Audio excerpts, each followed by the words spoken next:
อ๋อค่ะคลิปนี้ก็จะมาสอนลอกไล่ปิกอย่าให้เปิ้นแท็กในโปรไฟล์ Facebook ของเฮาหน่อยค่ะเนาะอ๋อค่ะคลิปนี้เดี๋ยวมาสอนปันค่ะนะก่อนก็ด้วยอย่าลืมกดไลค์กดแชร์กดติดตามให้ปันพร้อมค่ะนะอ๋อค่ะอันตั้งสุดก็เข้าก่อนใน Facebook ค่ะเข้ามานั้นในเฮาก็กว่าดีสุด3สุดของ Facebook เฮาเนาะเข้ามากันในเฮาก็เข้ากว่าดีการตั้งค่าแล้วก็เลื่อนขึ้นมาแล้วก็มาดีคำว่าโปรไฟล์แรกการแท็กค่ะเนาะค่ะแท็กเข้ากับที่นี่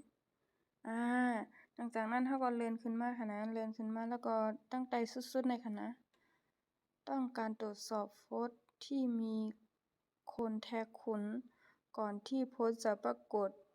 ในโปรไฟล์ของคุณหรือไม่นี่ค่ะเนาะค่ะเฮาก็กดเข้ากับที่นี่เนาะ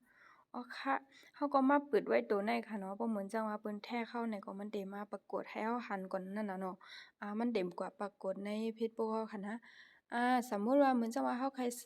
เหมือนจังว่าเฮาโพสต์ต่อใน Facebook เฮาก็ไลค์เหมือนจังว่าเฮาปีกไว้ใครเปิ้นหันก็ไลค์จังนั้นค่ะนะเนาะค่ะเฮาก็มาเปิดไว้ตัวในค่ะนะอันเดียวไว้ค่ะก็ได้ไงค่ะนะค่ะสังแต่ว่าเฮาเปิดไว้ตัวในนี่ก็อันเปิ้นแท็กเข้านั่นก็มันได้มีเอาค่ะนะตีในโปรไฟล์เฮาค่ะมันเต็มกว่าค่ะเนาะมันได้มีทั้งช่องนี่ค่ะนะโอเคอันไหนก็เรียบร้อยอันไหนค่ะเนาะมาเปิดไว้อันไหนค่ะเนาะบ่เหมือนจังว่าเฮามีเกี่ยวให้เปิ้นแท็กในโปรไฟล์เฮาจังนั้นค่ะเนาะค่ะก็แม่นเฮาได้มาอ่อนตัวดีเหมือนจังว่าบ่เปิ้นแท็กเฮาเข้ามามันได้เป็นจังหือค่ะเนาะ